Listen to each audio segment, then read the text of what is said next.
nortasuna da. Izan da eta izango da. Durangoko azoka da.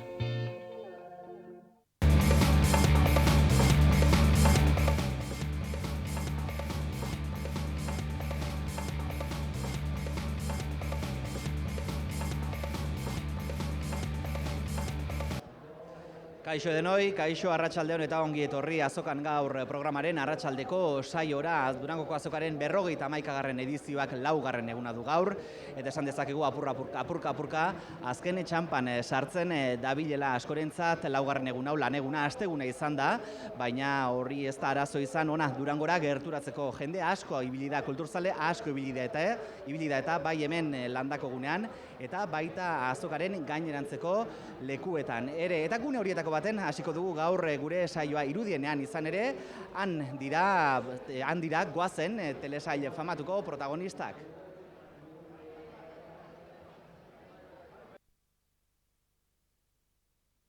Daukaguna, izan ere goazen telesaileko 4. atala eskainiko dute esklusiban hemen Irudienean, kanpoan ere jende dexente, guztiak sarrera barik gelditu direnak. Jabi, horrelako arrakasta espero zenuten zeu zuzendaria zara, goazeneko zuzendaria? Arrakasta beti esperatzen duzu, ez? Baina ikusten duzunean nolan jentia, nola begiratzen duen aktorei, euren pertsonaia, bakoitza bere horria sinatzeko eta guretzako hori oso pozgarri da, eta lanaren pixkat emaitza da, ez? Izan ere hemen inguruan guztiak mugikorrekin argazkiak ateratzen, diskoak eskutan, zeuek 4. atala hau ere ikusi oraindik ez duzu egin, ez da nola gelditu den? Ez, oraindik ez dugu ikusi eta haude ni nau nerviosa pixka, baina gogo pila bat ditut, Bai, hoxe, ez da, pentsatzen dute pozgarria dela zeuendako ere, horrelako harrera ikustea, jendeak duen gogoa zeuen urrengo atala hau ikusteko. Bai, gaina ikusten ez du jendea ara supermajoa eta azkenen beti poztentzea, ez da? Bueno, ez dizuet denbora gehiago galduaraziko, sartu zuek barrura, eta ni hemen geldituko naiz, sarrera gabe gelditu diren ikusentzuleekin izan ere asko izan dira, mila esker, sartu zaitezte barrura lasai asko, sorte on, ondo joan dadila, eta hemen hauek pozik, lortu duten arrakastarekin eta hemengo ikusentzuleak tristura pixka batekin bai, ez da? Komenta idazue, sarrera gabe gelditu zarete, goazeneko jarraitzaileak zarete zeuek? Bai. Zergatik gustatzen zaizu horren beste zeuri esaterako? Ez dakit. Eta orain hemen aktoreak eta hain gertuan ikusita, zer sentitu duzu? Pues ezingo dudala ikusi, ez dagoelako sarrera gehiago, ez didalako eman denbora sinatzeko. Denborarik ere sinatzeko? Eta iaran egon zara? Bai. Denbora askoan edo? Bueno. Pixka bat? Bai, baina, baina bentsat ikusi dituzu eurak zuzenean hemen, gertu? Bai. Hemen ere badauzkagu beste lagun batzuk, zeuek ikusten ditut, erakutsi, diskoa eta hemen sinadurak lortu dituzue zuek? Bai. Erakutsi, hemen adibidez? Mikel eta Markelenak. Mikel eta Markelen sinadurekin, hemen azpian daude sinadurak, hemen ere bai, dedikatoria eta guzti, pozik itzuliko zarete gaur etxera, ez da? Bai, oso pozik. Gaur Durangoko azokara, hain justu ere, goazenekoak ikusteko asmoz etorri zarete, hori izan da zuen helburua? Bai, atzo egon ziren batzuk eta bebai firmatzen, eta irein egun eta lehen egunean. Eta zuek gaur aukeratu duzue? Bai. Pentsatzen sarreraren bat lortzeko aukera egon izango litzakela, ala? Bai. Torri gara lehen eta ziren falta. Hala ere, lasai. Gaur batzuk ikusiko dute, zuzenean, esklusiban ikusiko dute, goazen telesaileko 4. atala, baina guk aurrerago telebistan ikusteko aukera ere izango dugulako, ez da? Bai. Bai, hoxe, eskerrik asko, eta horixe izan da, hemen Irudienea kanpoko aldean jaso ahal izan duguna.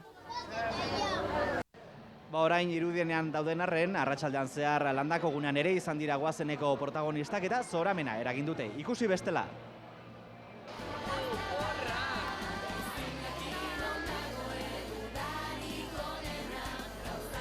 Hementxe gaude goazeneko protagonistekin, sekulako jende ilara daukazu hemen sinadurak egiteko, argazkiak eta arteko zain, horrelako arrakastarik espero zenuten?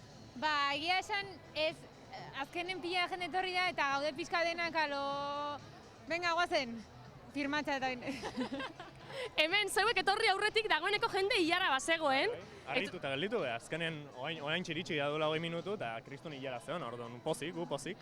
Eta hona tortzen diren gaztetxoek eta ze esaten dizuete, zeuen aurpegiak eta hemen ikusterakoan. Arrituta, telebistan ikusten digute, baina hemen aurrez aurre eta pasa bat, oso pozik gaude.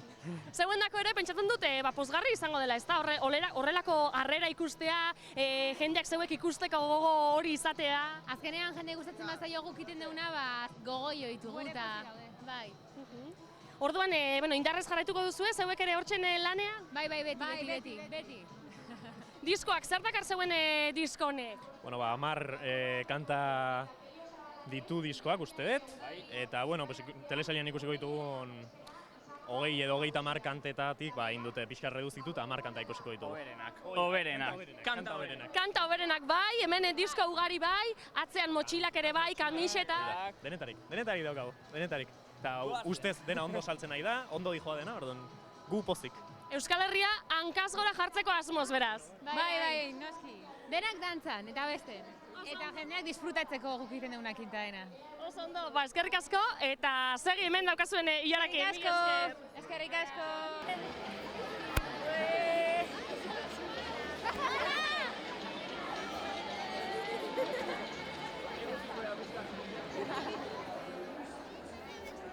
Zaldibar eta Ondarruko jendea ere hementxen goazeneko hilaran zain, zer espero duzue, sinadura lortzea, argazkiak egitea, zer asmotan etorri zara? Argazki zen neure aiztintzat eta euran Fermin agore erregalu etxeko neure aiztiai. Begira. Eta zuek? Argazkiak. Argazkia? Bai. Asko ikusten duzue goazeneko telesaia? Bai. Zer gustatzen zaizue gehien telesaietik? Asko dena, ez dakit, simaz. Protagonistak. Zein da gehien gustatzen zaizuen protagonista? Markel. Mikel da goazen. Mikel. Eta zuri? Niri Markel. Hemen ikusten dugu jendeak ideak argi dituela. Zer gertatuko da laugarren atalean? Ez dakigu. Ikusi egin behar. Bai, espero, ja... Aizeaga eta Markel hori etxi, liati, porque... Bada ordu baia, ez da? Bai. Nixango banitxan, ja... Eukiko neban. Eta gustatuko litzaizuek ez zuei, goazeneko protagonista izatea? Asko. Bai, ni antzerkixan ibilinaz bizitza guztin, eta niri ilusioa da aktore moduan parte hartzen, olako serie batean edo. Nor daki, ez da? Nor daki, aurrera. Hemen ikusten dugu, jende ilusioz dagoela goazenekoekin egoteko, eta hementxe utziko ditugu pixkanaka, hilara hau bado aurrera eta. Eta bezala ere.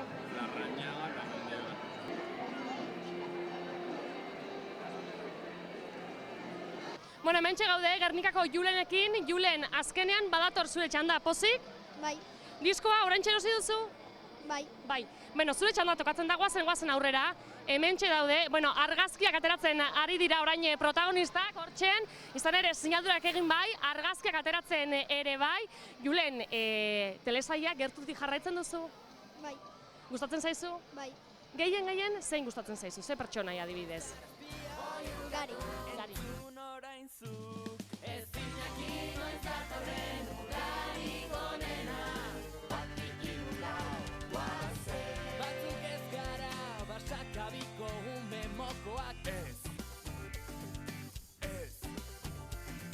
Zerua da gure muga bakarra. Zeuek lortu dituzue azkenean goazeneko protagonisten sinadurak, pozik? Bai. Zer sentitu duzue horrelako gertu ikustean? Poza. Telebistan asko ikusten dituzue? Bai, beti. Atal guztik ikuste ditugu. Eta orduan engantxatuta zaudete? Bai. Zer pasako da laugarren atal honetan? Ez dakit, supongo Mikelek esango diola aizea beretaz daula. Ikusiko dugu hori pasatzen den, bestela, zuendako gustukoena zein da? Ze protagonista gustatzen zaizu gehien, edo zeintzuk? Mikel. Zuri? Denak. Bai. Oso ondo, eskerrik asko, eta ondo segi! Berriz da ondo, pasatzera gatoz, Dantzakuta bestera, ikasteko asmoz, amets berria ezagutu, Maitasunitza, xuxurlatu, izarazpia, oiukatu. momentu, zilaran azkenak hauexek, zenba denbora zoazte hemen zuek hilaran zain? Oso gitzi. Oraindik 10 minutu, baina aurretik jende asko dago ez da? Bai. Gustura orain goazeneko protagonistak ikusi ahal izango dituzue, zer sentitzen da?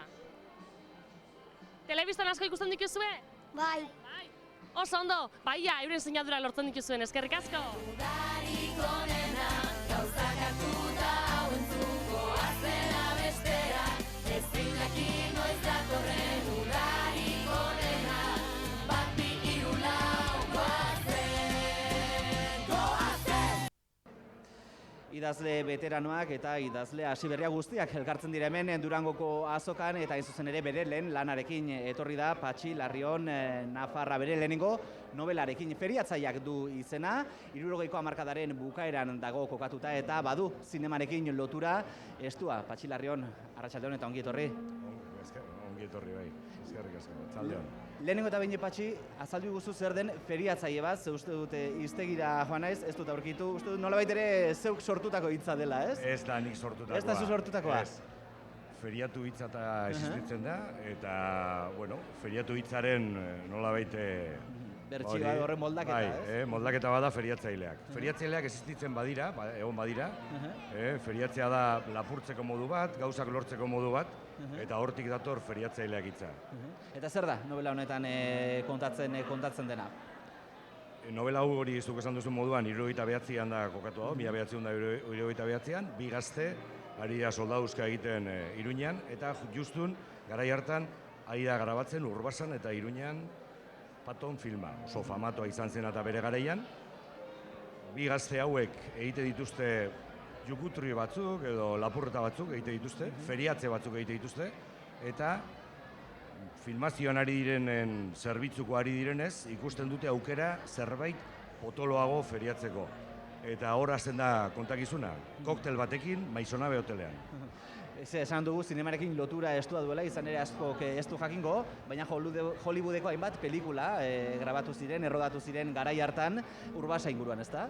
Bai, ez bakarrik Paton, justu garai hartan Cromwell ari zen grabatzen, ondoren 3 mosketarien bersio importante bat edo hori, superprodukzio bat edo grabatu zen, Robin eta Marian, Sean Connery eta Audrey Hepburnena. Urbasa eta zinea nik beti lotu izan ditut. Gurasoak Urbasaldekoak dira, herri txiki batekoak, eta nik ezagutzen dituen garai hartan gertaturiko zenbait kontu, eta hoiek eraman, alegindu naiz, hoiek eramaten kontakizunera, nobelara. Denbora asko, historia hau buruan izan duzula?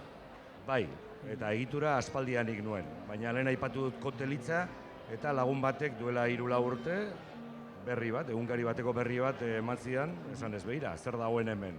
Eta justu urte hartan, 3. saria eman zioten Paton izeneko koktel bati, eta zer dela eta hori koktel hori preparatu, Maisonabe hotelean zirelako Paton filmean ari ziren teknikariak.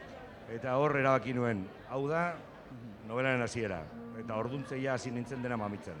Esan behar da, novela fikziozkoa dela, baina egitatetan dagoela nolabait ere oinarrituta, ezta? Bai, novelan 3 feriatze kontatzen dira, 3 jukutrio edo 3 amarru.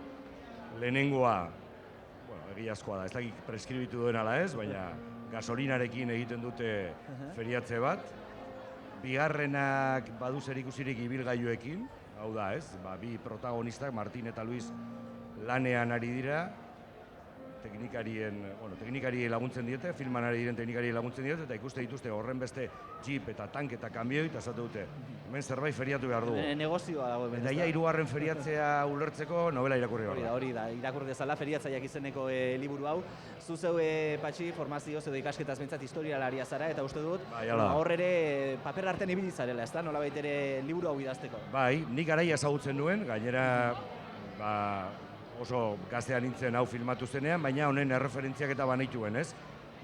Izebek eta Osabek nola kontatzen zuten da hori, filmaren ingurukoak hau hemen grabatu zuten, bestean hori guztia. Eta bai, novela honek badu dokumentazio lan bat importantean, hemeroteka lan importante bat, eta nire asmoa zen hori fikzio hau edo gezur hauek, kontatzen ditudan da, fikzionatzen ditudan pasadizoak, nolabait errealitatean edo gertatu ziren hainbat feriatzeetan oinarria izatea. Gustura geratu zara lanarekin? Gustura geratu zara emaitzarekin? Gustora aritu naiz hau idazten, eta gustora ari naiz hauein aurkezten, zurekin bai, Hori da, bai, hori izan ere leku pilatxoetan egon zara, ezta, aurkezten? Bai, zer nolako harrera izan du? Bueno, irakurri dutenek eta batzuk, edo askok eta esan diate, hasi eta buka egin dutela, hori bilatzen nuen. Zerbait bizia, hau da, kontakizuna edo feriatze hauek gertatzen dira aste bateko tartean, hori, eta hori, nik hori bilatzen nuen. Eta gero oso garbi nuen da hau idatzita, segitu behar nuela feriatzen nobelarekin. Hortan ari naiz eta gustora. Lehenengo novela esan dugu, idazte prozesua bera nolakoa izan da, izan ere gauza bada, pentsatzea, liburu bat idatziko dut, gero hortan jartzea, zer nolako esperientzia? Nik ez nuen betarik hartzen, eta lehen hori arestian da esan dizut, buruan neukan da egitura, eta oso gauza gutxi eta aldatu ditut idazte prozesuan da egiturari dagokionez. Baina, bai, halako batean da beta hartu nuen, eta beta hartzeko modua eta izan da 3-4 hilabetez, goizeko 5 alderat altxatu, eta guztiz isolaturik 2 ordu eman honi. Xete, loari orduak kenduta orduan ez da? Hori da. Bai, gero tarteka de lokuluskaren bat, koskadikaren bat edo botatzen duen. Bai, tokatzen da, ez da? Hori, inspiratuta ondo... Novelan ere agertzen dira koskadikak. Novela oso bizia da, eta novelan ongi jan eta edaten da. Eta tarteka, segitu alizateko, feriatzen segitu alizateko, lokuluskaren bat bota behar da. Ez dela ez dago aitzina segitzerik. Eta batxe hemen azokan, zer moduz, zeure burua sortzaile moduan? Nolako izan da esperientzia? Urteak daramatzat eta hona etortzen bestela, ez? Nola diteo bestaldean, ez?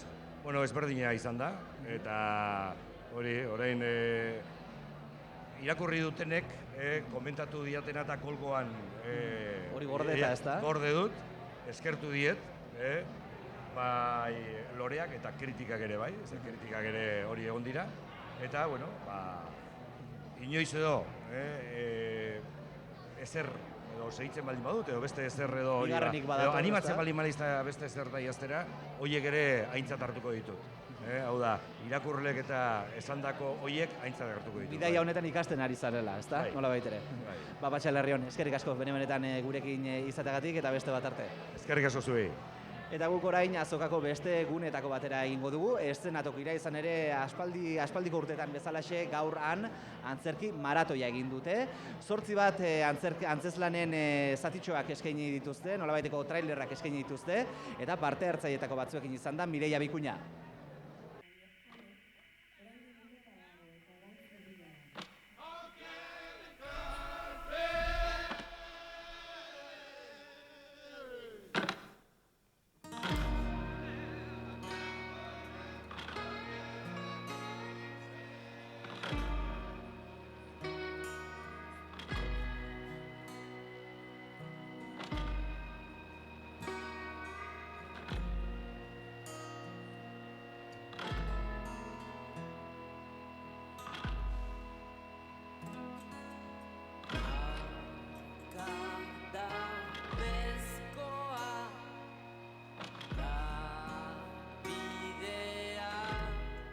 Eszenatokiraino etorri gara, antzerki maratoian sartu gara erdi-erdixan, eta justo harrapo dugu, Arimaz taldearen orekatu antzeslana, eta ditugu Barbara eta Amaia Barbara, egunon.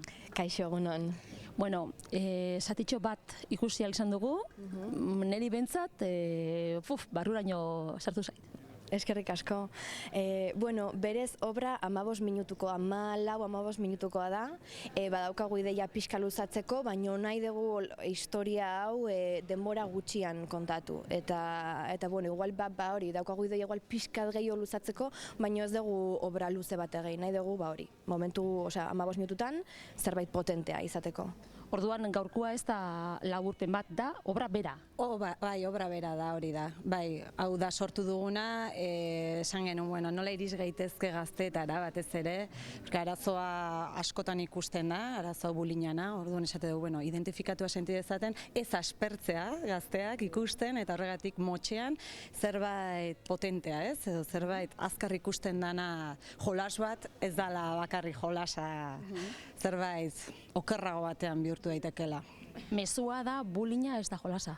Hori da. Batzutan, bueno, asko irakurri dugu eta galdetu dugu eta batzutan ikusten dugu, ume batzuentzat dela jolas bat, ez? Beraiek askotan ez dute sentitzen zerbait txarra egiten ari direla edo, jolas bat bezala hartzen dutela eta sufritzen ari den pertsonarentzat ez da jolasa. Eta bai hori oso hori da. Dena dela ez da izango erresa hain gai ez dakit serio horren gainean antzeslan bat egitea. Kostatu zaigu esate genuen drama gehiagirik ez sartu eta horregatik aninde gure bai pasadoko momentuak daude, presentea daude, testimonioa daude, gauz ikusteko ebaitan nundik etor daiteken agresorearen papera, ez? Neska honek nire kasuan nire paperak familian sufritu indu eta familia bai, eta tua batetik dator eta horrek eragin dio beare baita paper horretan sartzea eta maitasun falta horrek nik ere egiten dut behangan pixkat eraso horrela. Eta Durangora bueltu eta Barbara, halako guneak zei garrantzitsuak dian antzerkiaren dako? Oso garrantzitsuak. Gu egin genuen obra hau Urtarrilan, Zumarragan, eta gero Gasteizen martxoan edo, eta asko aldatu da. Orduan guretzat oso garrantzitsua da gehiagotan egitea eta ikustea jendearen erreakzioa eta orain segurazki gauzak aldatuko ditugu eta da hori kreazio prozesu bat eta hor ibili behar da jotake. Bueno, eta esan behar da gore bai, asmoa daukagula gure ideia gustatuko litzaiguke eskoletara eramatea, zerbait pedagogiko izatea eta, gaztek ikus dezaten hau, ez? Nik uste ikusten dezunean argigo eta barnerago sartzen dela eta hori da, eszenatokiaz gain ere aber iristen gean institutuetara, ez? Gure... Bastorterik onenan eskak, segi aurrera. Eskerrik asko zuei.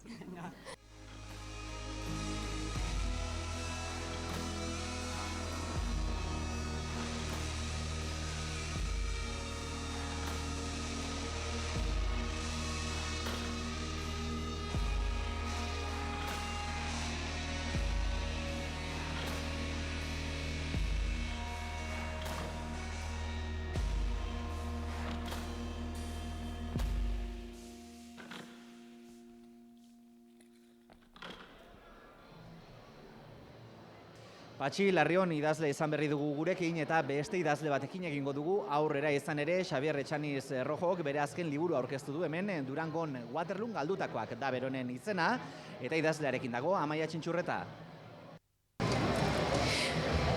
Bai, Txomin, alaxe da hementxe gaude Xabierrekin. Xabier, hemen zeure liburu berria ikusten dugu hementxe daukagu. Bertan, komenta idazu, zer kontatzen duzu? Bakarne da protagonista, zer gertatzen zaio Bakarneri? Arratsaldeon, Bakarneri gertatzen zaiona da, iktuz bat izan duela. Halako batean, goiz batean esnatu da, ez dakiz gertatzen zaion, baina nabeitzen du gorputz erdia geldirik daukala. Eta, azken batean gertatzen zaiona da, buruan, iktuz batek hildizkiola ez dakizen bat milioi neurona. Hori da gertatzen dena. Hortik abiatzen da, hori da novelaren hasiera, eta gero kontatzen dut, iktuz horrek ze ondorioak izan dituen. Kontatzen dut Mikelen bizitzare bai, Mikela bere bikotea, Bakarneren bikotea, eta bien artean ikasi behar duten nolabait berriro bizitzen, ez? Iktuz horren ondorioz, kontatzen duzuna da euskara dela egaltzen duena, ez da, Bakarnek?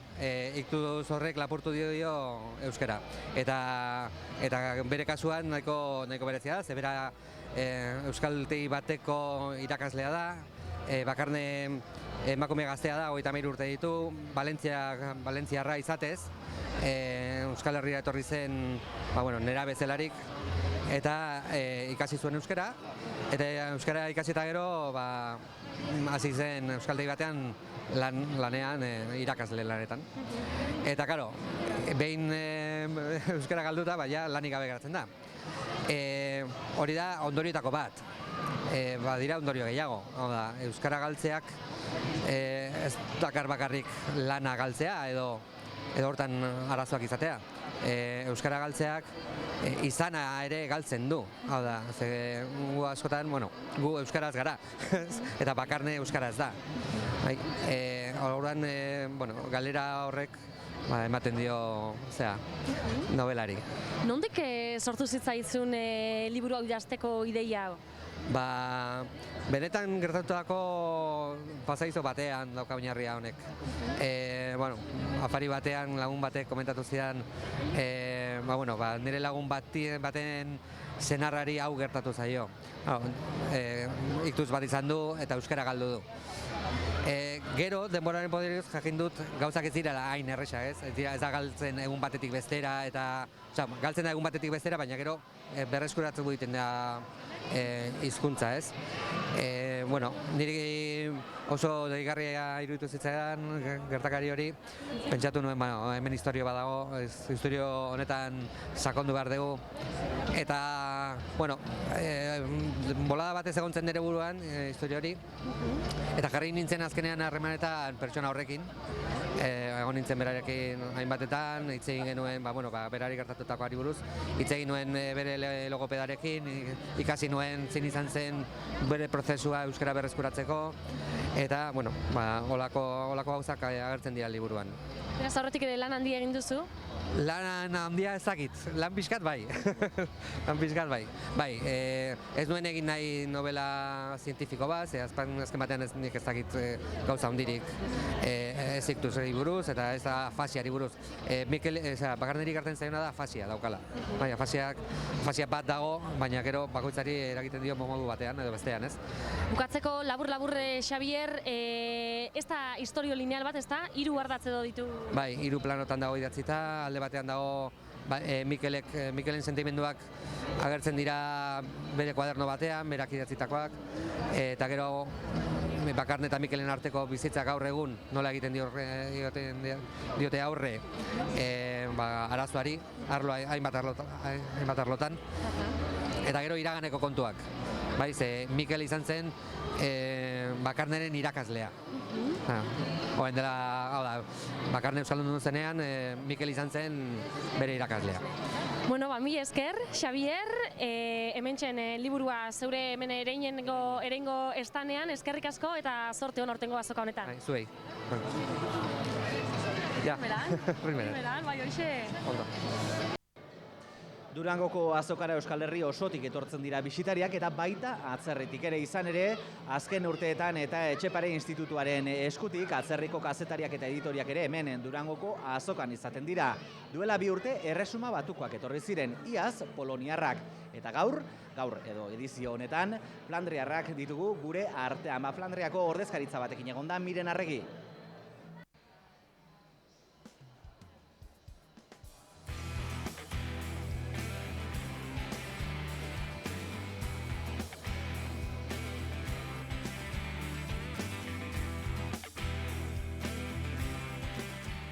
Hirugarren urtez, Etxepare Euskal Institutuak gonbidatuta atzerriko editore eta kazetariak etorri dira ona Durangoko azokara, aurten Flandriatik.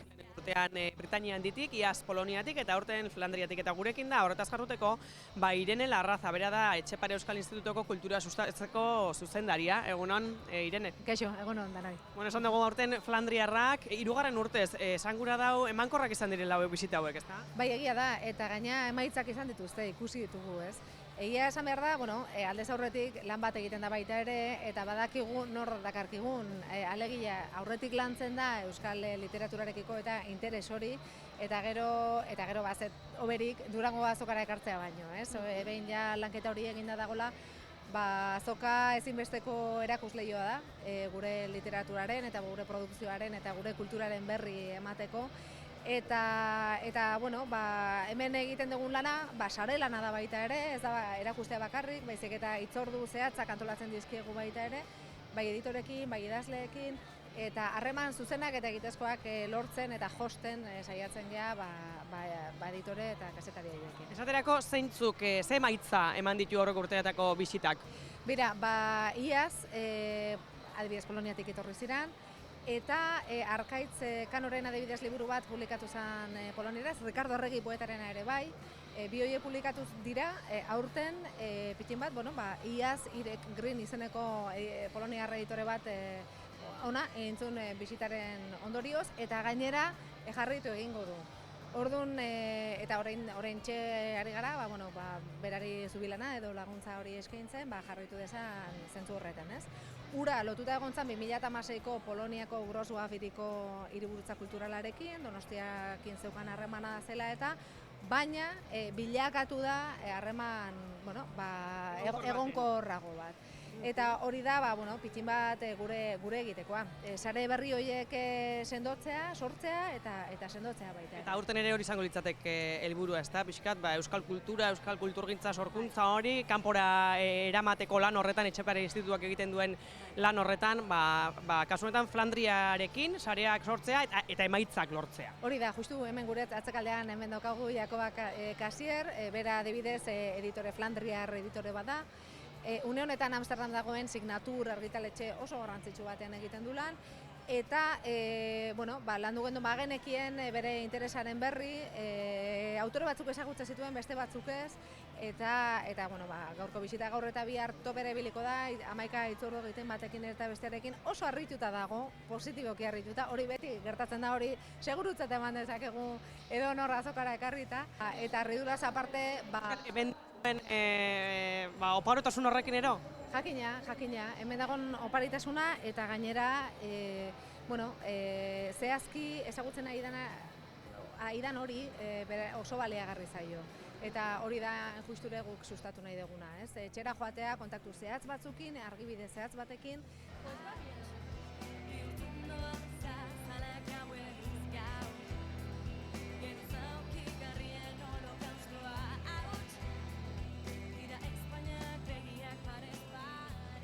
Jakoba Kasier bera da Amsterdameko Signatur editorialeko editoria eta Etxepare Euskal Institutuak gonbidatuta gaur hemen azokan da hainbat idazle sortzailerekin eta editorialekin kontaktuan. Hola Jakoba, buenos días. Buenos días. ¿Qué tal? Bienvenida a Durango. Muchas gracias. ¿Cómo va? Has hecho, hoy era la primera vez, ¿verdad?, que venías. Estás aquí hablando con distintos creadores. ¿Cómo va la mañana? Pues la verdad es que muy bien, me encanta la feria, me parece muy interesante como no es solo literatura, pero también música, la parte de tecnología me parecía muy interesante también y cómo se van intercambiando ideas, refrescante la verdad. Sí. De aquí, ¿con qué objetivo has viajado tú aquí hoy? Pues para conocer mejor la literatura en euskera, qué escritores hay, cómo funciona el mundo editorial. También eso es interesante. Porque tú trabajas en una editorial holandesa. Nosotros publicamos en neerlandés, ficción traducida, bastantes autores en lengua castellana, pero también nos interesa ver qué se publica en euskera, si se puede traducir. Con Etxepare, el contacto no es de hoy, sino que ya venís trabajando juntos, ¿verdad? Sí. No, ellos hacen un muy buen trabajo de difusión y de información, lo cual se agradece mucho porque, claro, no es tan fácil no conociendo la lengua, entonces ellos dan un acceso fácil y sí. A ver si sale algo de aquí, ¿verdad? Ojalá, y estamos a la búsqueda. Muy bien, muchas gracias. De nada.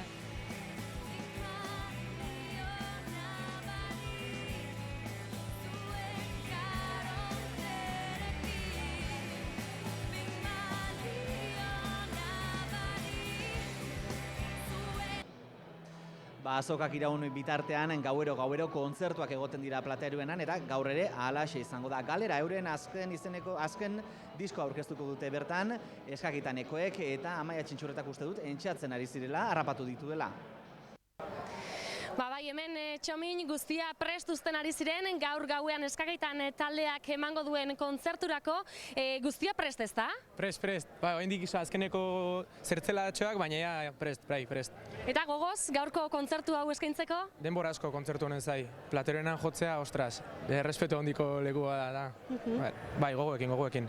Gainera, galerak zeuen azken diskoko aurkezpen kontzertua izango da, lehenengo kontzertua izango da, ez da? Bai, eta kontzertu berezia, ze kolaborazioak datoz, baina horretaz gain gero ez dakagu asmori jotzeko berriro pare bat hilabetetan, osea, gu ikusteko aukera asko ez dira egongo urrengo hilabetetan.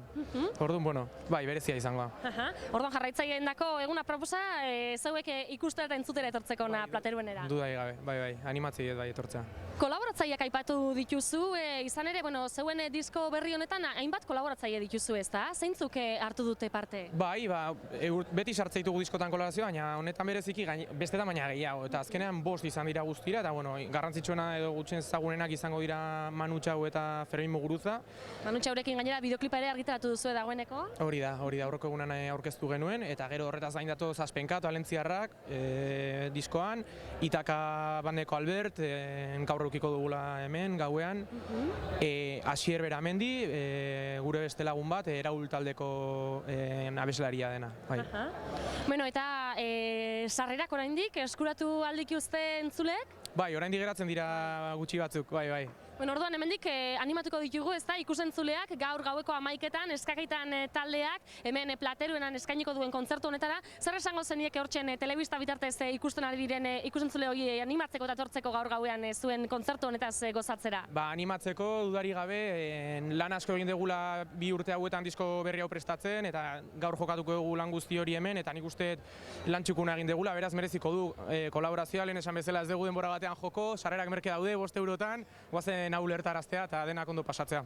Ba, seguru baietz, seguru Plateruena lehertuko duzuela gaur gauean, mila esker, eta hemen ikusten ditugu bi tromboiak prest daudela, zertxo baite joko digute, eta honetxekin agurtuko dugu konexio hau.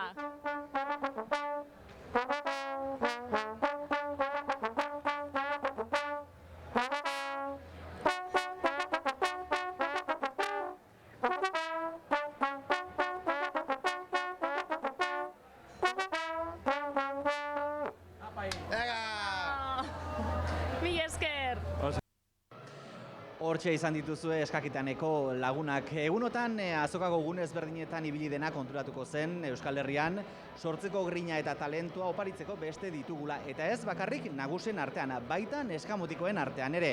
Horren adibide gaur Sagu Ganbaran egin duten ekitaldia. Plazara atera dute talentua.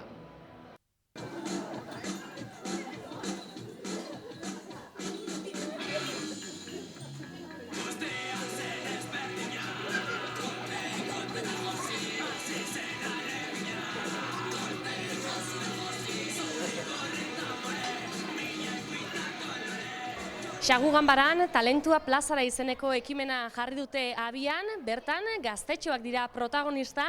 Itxaso, komenta idazu, ze helbururekin eraman duzue aurrera talentua plazara izeneko ekimen hau? Nolakoa da? Bai, talentue plazara egitasmoa sortzen da Sagu Ganbaran edo dekogun kezka batetik.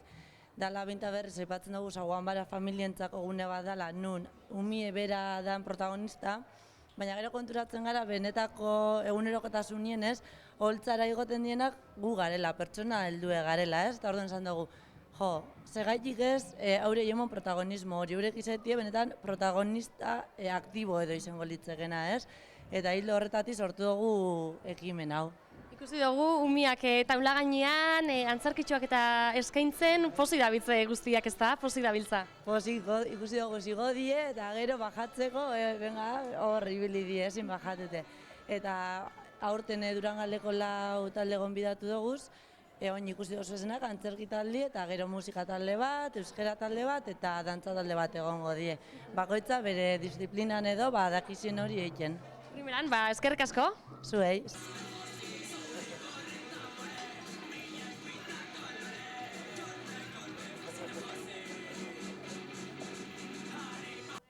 Hemen gaude protagonistetako batzukin, zeuek Durangaldekoak zarete, eta eskolan daukazuen, antzerki eskolan ikasi duzue, gaur hemen eskainitakoa. Zer modu zirten zaizue? Oso ondo. Bai? Gustura gelditu zarete egindakoarekin orduan? Bai. Eta asko, entxaigu asko egin dituzue gaur hemen horren beste jenderen aurrean zeuen antzerki hau egin aurretik? Bai. Hasieran hasi ginen jolasten eta gero hasi ginen entsaietan. Galdetuzkoen aber ziren behar genuen, nahi behar genuen antzerkia eta esan genuen baietz eta holan egin dugu gaur antzerkia. Eta aurpegietan hork margotu dizue? Maiteak eta gorkak. Eta horiek dira zuen? Irakasleak? Irakaslea, baina bat da irakaslea, beste ez. Eta hemen nola gorro batzuk eta ikusten ditugu baita ere, hauek zuek egin dituzue horiek? Ez, intzabi ezen debeatzekoak eta ekarri indozku ez. Beraz, hemen, zuek agertu zarete, zeuek izan zarete protagonista, baina erabili dituzue zuen beste lagun batzuk egindako gorro horiek esaterako, ezta? Bueno, batzoi jakiek abitu eta gainera gorroak izan dizela debeatzekoen buruko medidak. Ba hori, eta moztu indoguz gorro batzuk eta azkenein kabitu jakiez. Bueno, baina horre gora berak tarteko primeran irten da guztia. Oso ondo, zorionak egindako lanarengatik, ondo pasa? Eskerrik asko.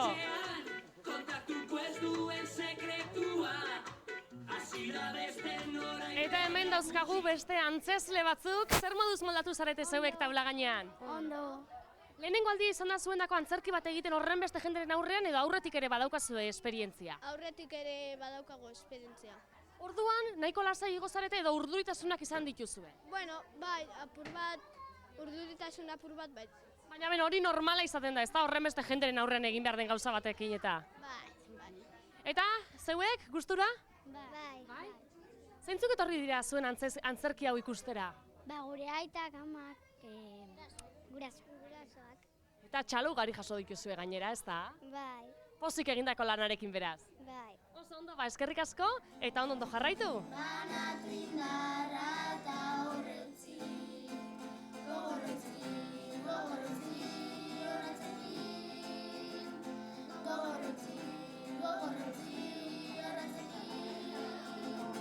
Antzesleekin egon gara, baina hemen abeslariak ere badauzkagu izan ere zuek taula gainera igoko zarete laster batean abestera, ez da? Bai. Urduri zaudete? No, pizkat. Pizkat bai, baina normala da, ez da? Bai. Nortzuk etorriko dira zuen ikustera? Ba, gurasoek edo ez dakit. Eta zer da eskainiko duzuena? Kantak. Kantak. Zenbat kantu egingo dituzue? Asko. Pilatxo bat, ez da? Bai. Eta entxeguak eta asko egin dituzue, nahiko ondo zenekitzuen abestiak? Bueno, bai, gehienak bai. Beno, erreportaje hau amaitzeko abestuko dugu guztiok batera? Bale. Bai?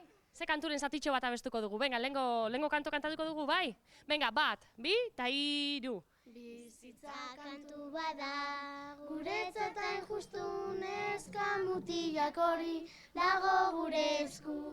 Kantari eskolara, kantari jolastu, kantari lotaratu, kantari amestu. Kantatzen ez duenak zorionik ez du, kantatzen ez duenak zorionik ez du.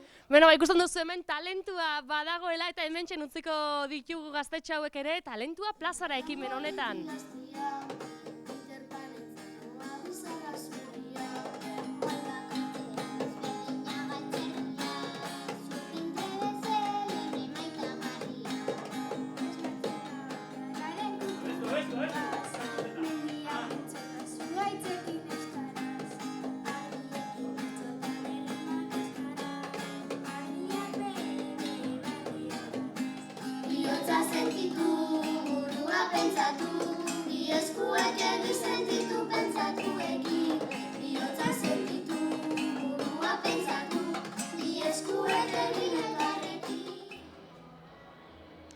Minutu gutxi geratzen dira gaurkoz landako gunean, ateak itxi aurretik, eta guk gaurko honetan musikarekin esango dizuegu agur. Izan ere, atzo gauean esian izan zen, Platerueneko agertokira igo zen, taldea eta kontzertu berezia eskaini zuten.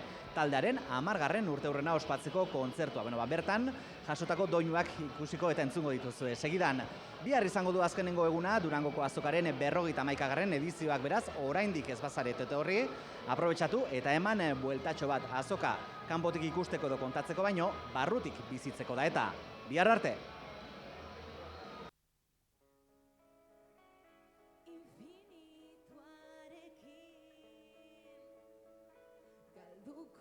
nintzateke